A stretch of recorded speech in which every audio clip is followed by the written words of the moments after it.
বিজয়টা এমন বিজয় যেটা হওয়া উচিত নয়। এত বড় বিজয় হওয়া ঠিক না।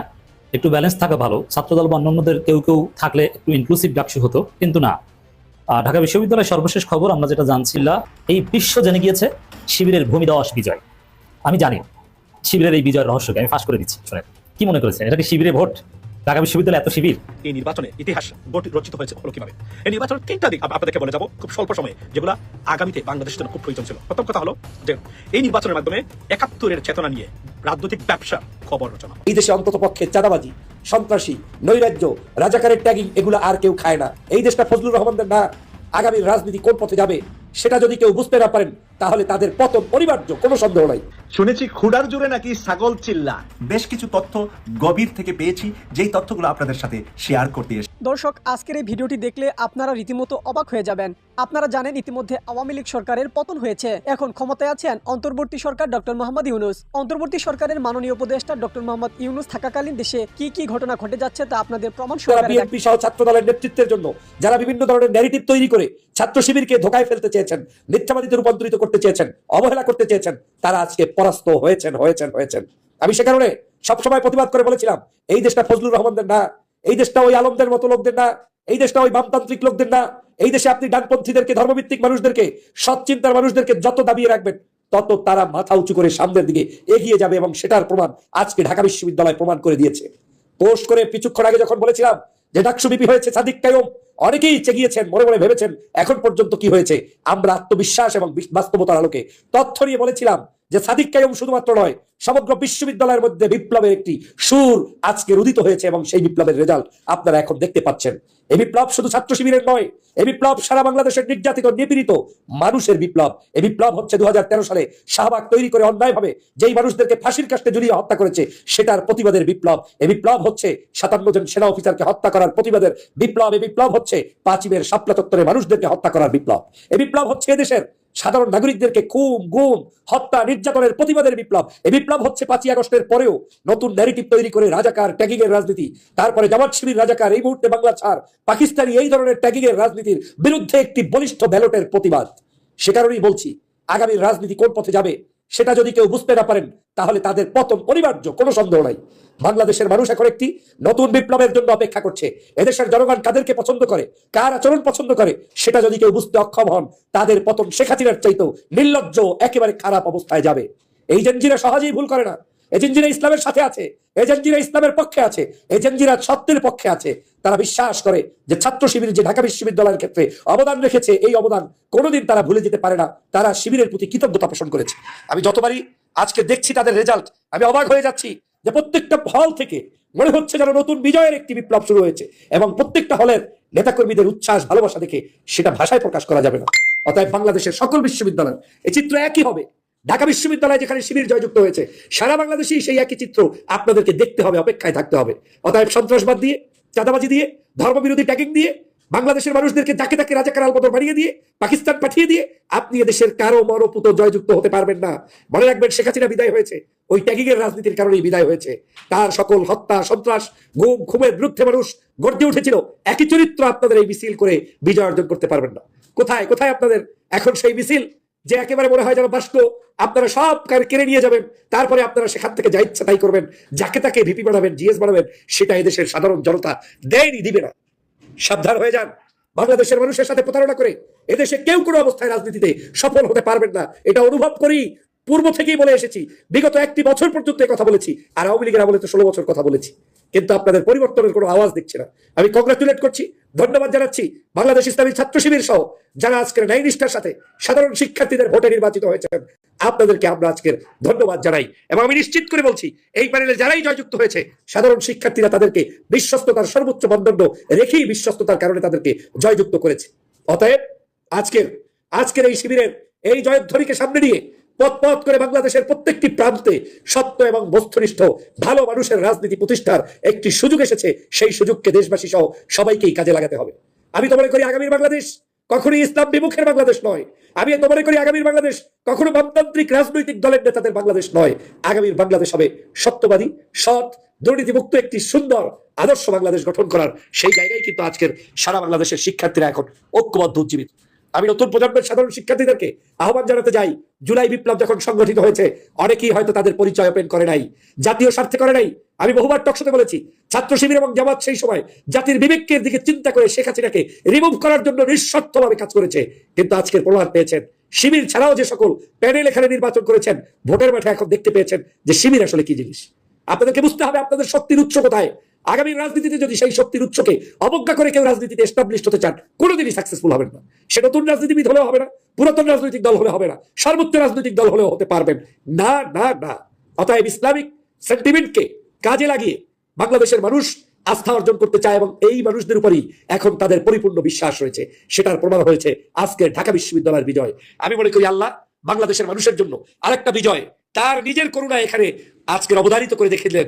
এখানে আমাদের কারো কোনো কৃতিত্ব নেই, এই জনগণের কৃতিত্ব নেই, এই সাধারণ শিক্ষার্থীদের হৃদয়ের ভিতরে আল্লাহ হয়তো এভাবে তৈরি করে দিয়েছেন, যেভাবে 5ই আগস্টের সময় আল্লাহ পাক বিশেষ কারণে আবাবিলের মতো পাখি পাঠিয়ে দিয়ে মানে এই সাধারণ শিক্ষার্থীদের কি আবাবিলের মতো ব্যবহার করে আমাদের বিজয় অর্জন করে দিয়েছিলেন। আজকে ঢাকা বিশ্ববিদ্যালয় সেরকম আরেকটি বিজয় আল্লাহ দিয়েছেন। আরো একটি বিজয়ের অপেক্ষায় অপেক্ষমান থাকেন। বাংলাদেশে যেদিন নির্বাচন হবে অনেকের অনেক স্বপ্ন ভঙ্গ হয়ে যাবে, অনেকের অনেক চিন্তা শেষ হয়ে যাবে। বাংলাদেশের মানুষ একটি সঠিক সিদ্ধান্ত নিয়ে সৎ ভালো মানুষদেরকে সেদিনও নির্বাচিত করবে। সেদিন বিজয়টা এমন বিজয় যেটা হওয়া উচিত নয়। এত বড় বিজয় হওয়া ঠিক না, একটু ব্যালেন্স থাকা ভালো। ছাত্রদল বা অন্যান্যদের কেউ কেউ থাকলে একটু ইনক্লুসিভ ডাকসু হতো, কিন্তু না। ঢাকা বিশ্ববিদ্যালয়ের সর্বশেষ খবর আমরা যেটা জানছি, বুথ ফেরত জরিপ কিংবা যারা প্র্যাকটিক্যাল পরিস্থিতি অবজার্ভ করেছেন, যে শিবিরের ভূমিদশ বিজয় হবে। ঢাকা বিশ্ববিদ্যালয় অতীতে অনেক ডাকসু হয়েছে, সেখানে বিভিন্ন জন ভিপি হয়েছে এবং জিএস বা অনেকে মিলেমিশে হয়েছে। কিন্তু অবস্থা দৃষ্টিতে মনে হচ্ছে যে ভিপি জিএস এই যে সব শিবিরের হবে এবং হল সংসদগুলোতে নামে বেনামে শিবিরের জয় জয় করা একটা অবস্থা, পরিস্থিতি সেদিকেই যাচ্ছে। ছাত্রদল জরুরি সংবাদ সম্মেলন করেছে, তাদের সংবাদ সম্মেলন দেখে ওদের জন্য মায়া হচ্ছে। ছাত্রদলের এই ছেলেগুলোর চোখে মুখে হতাশার ছাপ আনুষ্ঠানিকভাবে, এবং সংবাদ সম্মেলনে যে বক্তব্য দিয়েছে তার অর্থ তারা ফলাফল বয়কট করবে। এর মানে ফলাফল বয়কট করলে কি বলা হবে, কোন কারণে, এগুলো সব সাজিয়ে রেখেছে, সংবাদ সম্মেলন করে একটু জানিয়ে রাখলো। যদি এতে কোনো লাভ হবে না, কিন্তু লজ্জা শরম তো ঢাকতে হবে যে এত বড় দল নিজেদেরকে বড় দল মনে করে কিন্তু সেকেন্ডও হতে পারে না।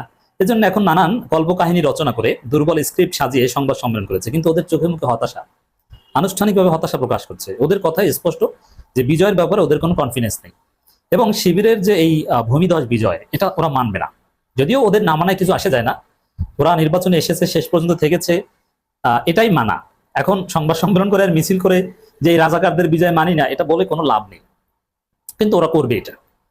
এবং ওরা বিশৃঙ্খলা সৃষ্টি করতে চাইবে লজ্জা শরম ঢাকতে, কিন্তু তারেক রহমান ওদেরকে থামিয়ে দিবে। এটাও আমরা জানতে পেরেছি যে বাবারা তোমরা এই পরাজয় মেনে নাও, কারণ যদি পরাজয় মেনে না নাও তাহলে জাতীয় নির্বাচন বা আমার দেশে আসা সবকিছু জয় বাংলা হয়ে যাবে, তোমরা ঘরে ফিরে যাও। তা কিছু চিল্লাচিল্লি চিৎকার চেঁচামেচি করে ওরা ঘরে ফিরে যাবে, এবং দিন শেষে বিভিন্ন হল সংসদ কিংবা কেন্দ্রীয় সংসদে যদি ছাত্র দলের 2-1 জিতে, তারা ঠিকই শিবিরের সাথে শপথ নিবে। কিন্তু সংবাদ সম্মেলনে দেখলাম এক প্রকার হুমকি দিয়েছে, কি যে যারা বাংলা, একটা কবিতা আরেকটা মুখস্থ করেছে আবিদ, যে বাংলাদেশের স্বাধীনতা সার্বভৌমত্ব যারা বিশ্বাস করে না, মানে হিজড়ার মতো কথা বলে। একটা আমি চিন্তা করি যে এইসব ছেলে পেলে কিভাবে ঢাকা বিশ্ববিদ্যালয়ে চান্স পায়। তামিরুল মিল্লাতে কি জামাত নেতাদের রেফারেন্স নিয়ে ভর্তি হয়েছিল আমি জানি না।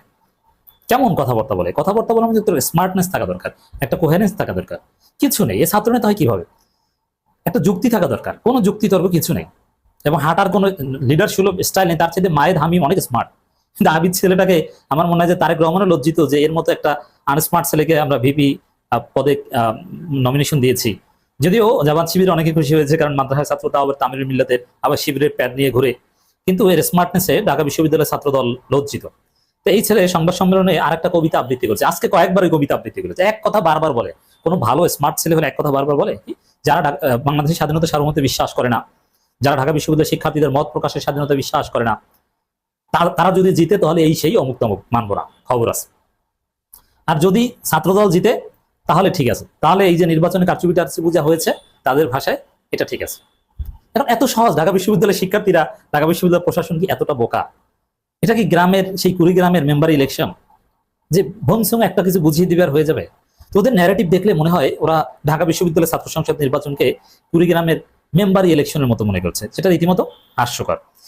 তো দর্শক, ছাত্রদল পন্থী বা অনেকে কিন্তু নির্বাচন বর্জন করেছে, বয়কট করেছে, এবং তাদের অভিযোগের তীর শিবিরের দিকে।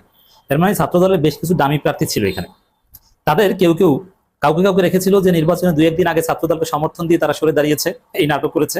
আর কাউকে কাউকে রেখেছে ভোট বর্জন করাতে। তার মধ্যে ভোট বর্জন করেছে শিবিরের সাদিক কায়েম ফরহাদের ব্যালটে সিল মারা অবস্থায় পাওয়া গেছে রোকেয়া হলে। আর 21 হলের যেটা ওই পর্যন্ত নাকি যেতে পারে নাই ছাত্রদলের নেতা, ওটা আবার জানে না, কারণ ওটা হলো যে তাদের নামে সিল মারা। এখন রোকেয়া হলে টিএসসির যে ঘটনা, ওটা নাটক। এটা নিয়ে আর চিল্লাচিল্লি করে কোনো লাভ নাই, এটা সিসিটিভি ফুটেজ স্পষ্ট আছে। ওটা সাদিক কায়েমদের বিতর্কিত করার একটা ষড়যন্ত্র, কিন্তু স্ক্রিপ্ট ছিল দুর্বল, সেই দুর্বল স্ক্রিপ্ট ধরা পড়েছে এবং ওরা সাজাচ্ছে কি। আরেকটা রায় কি দিয়েছে, আরো একটা রায় দিয়েছে যে এই যে সবসময় বলে থাকেন ওই যে জামাত শিবিরের বট বাহিনী বেশি, আপনার তাদের একটা 3-4টা আইডি মানে অনলাইনে, এগুলাই হলো তাদের সোশ্যাল মিডিয়া তাদের আপনার প্রেজেন্সের বা উপস্থিতির কারণ, আসলে তাদের কোনো ভোট নাই। সেটাকে কবর রচনা করে একদম ধ্বংস করে দিয়ে আপনার বর্তমান এই জামাতে বা শিবিরের এই প্যানেল তারা জয়যুক্ত হয়েছে। অর্থাৎ তারা বলে দিয়েছে যে আপনারা যদি নিজেদেরকে পরিবর্তন না করেন, তাহলে আগামী নির্বাচনে যদি আমরা ভোট দেওয়ার সুযোগ পাই, তার চেয়ে ভয়ঙ্কর হতে পারে আগামী জাতীয় নির্বাচনের result. That is our line, ladies and gentleman. এই 3টা বিষয় এবং প্রমাণ হয়েছে। সেটা কি? সেটা হলো আপনি ওই ধর্মদ্রোহী, ধর্মহীন, বাটপার আর ভারতীয় এজেন্ডা খাওয়া বামপন্থী থেকে শুরু করে যারা আছেন, তোমাদেরকে আমরা কখনোই গুনি না। তোমাদের এই কথাগুলো আমরা মনে করি না এগুলা বাংলাদেশের পক্ষে যায়, এগুলা বাংলাদেশ বিরোধী এবং বাংলাদেশকে কুকৃত করে রাখার ষড়যন্ত্র বলে আমরা মনে করি। সেটা তারা দায়িত্বহীন ভাষায় এই ডাকসু নির্বাচনে তারা ভোটের মাধ্যমে নতুন প্রজন্ম এত অপপ্রচার থাকার পরেও তারা প্রতিষ্ঠা করে গেছে এবং বলছে enough is enough, shut your mouth right now, we want a new progressive political party and progressive system, we are not inclined to say with this old fashioned political system. That's what exactly happened, ladies and gentlemen. Above all, who won? Bangladesh won. And ভারতপন্থীরা এখানে জয়ী হয়েছে, defeated pretty badly. আর একটা জিনিস সেটা প্রমাণ করেছে ঢাকা বিশ্ববিদ্যালয়ের ছাত্রছাত্রীরা। কি প্রমাণ করেছে? সৎ যোগ্য প্রার্থী এবং সত্যিকার অর্থে যারা ট্রাস্টেড, যাদের কাছে মানুষ শান্তি পাবে, সৎ মানুষ মনে করে তাদের কাছে মানুষ আস্থা রেখেছে। তাদের ক্যাম্পাস এবং তাদের ক্যাম্পাসের দায়িত্ব যারা পড়ালেখা করেন ছাত্রছাত্রীরা আছেন, তারা সেখানে শান্তি মনে করেন। জামাত শিবিরের এই প্যানেল, সাদিক এবং ফরহাদের এই প্যানেলকেই তারা অন্ততপক্ষে এই সময় এসেও সবচেয়ে যোগ্য, নিরাপদ মনে করেন। তারা মনে করেন এরা আমাদের ক্যাম্পাসের শান্তি শৃঙ্খলা, সন্ত্রাস মুক্ত ক্যাম্পাস এবং আমাদের অর্থ করে যদি কোনো কিছু থাকে এবং প্রপারলি আমাদেরকে রিপ্রেজেন্ট করতে পারবে ওই ক্যাম্পাসে, সেটা তারা বুঝেছেন এবং ভোট দিয়েছেন। কোনো প্রচারণা কাজ করে নাই। আর কি কাজ করে নাই? সেটা হলো যে আওয়ামী লীগের ন্যারেটিভ কাজ করে নাই। আমি পাকিস্তানপন্থী, আপনি ভারতপন্থী, আপনি বাংলাদেশপন্থী, এই মিথ্যা প্রপাগান্ডামূলক ভ্রান্ত ধারণা দেশকে বিভাজিত করার এই রাজনৈতিক ব্যবস্থা completely death has been died today. That's what we came to know from this election, ladies and gentlemen. কত টাকা? আচ্ছা, সো এরপরেও যদি হুঁশ না হয়, ভবিষ্যতে আরো খারাপ সময় অপেক্ষা করতেছে। এটার জন্য আমরা বারবার বলছিলাম এই করতে হবে, এই করা যাবে না, এগুলো যে ভ্রান্ত ধারণা ছিল সেটা প্রমাণ করেছে এই ক্ষেত্রে। এবং আমাদেরকে আপনারা সত্য কথা বলার কারণে বলছেন গুপ্ত শিবির, গুপ্ত জামাত, মনে আছে?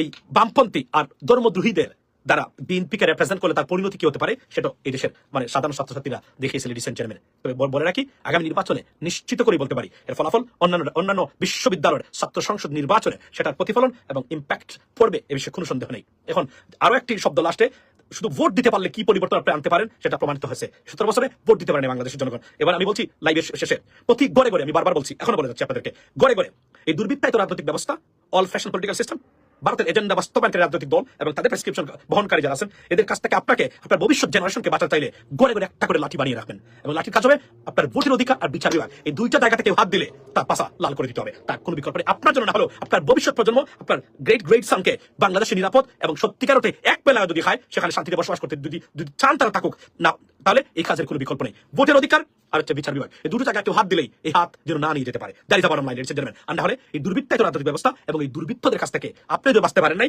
এই 54 বছরে একটা প্রতিষ্ঠান দাঁড় করাতে পারেন নাই, সুশাসনের ছিল না বাংলাদেশে, এখান থেকে বাঁচতে পারবেন না। যদি বাঁচতে চান, এই দুটো প্রতিষ্ঠানকে রক্ষা করবেন জীবন দিয়ে হলেও। এটা কারো পক্ষে যাচ্ছে না, বাংলাদেশের মানুষের পক্ষে যাচ্ছে, ক্রিমিনালদের বিপক্ষে যাচ্ছে। That is our line, ladies and gentleman. এবং ফেসিবাদের বিরুদ্ধে রুখে দাঁড়ান, ফেসিবাদকে না বলুন, উগ্রবাদ থেকে নিজেকে মুক্ত রাখুন, দেশকে ভালোবাসুন এবং সৎ যোগ্য সত্যিকার অর্থেই লেখাপড়া জানা মানুষ এবং রাজনীতি বুঝে এই ধরনের মানুষকে সাপোর্ট দিবেন। সবসময় টাকা খেয়ে ভোট দিবেন না, প্রয়োজন টাকা দিয়ে ভোট দিবেন। এই মানুষকে আনুন, আপনাদের ভবিষ্যৎ উজ্জ্বল। দর্শক, সম্পূর্ণ ভিডিওটি দেখলেন, আশা করি বিষয়টি বুঝতে পেরেছেন। এই নিয়ে আপনার গুরুত্বপূর্ণ মন্তব্যটি অবশ্যই কমেন্ট বক্সে জানিয়ে দিবেন। ধন্যবাদ।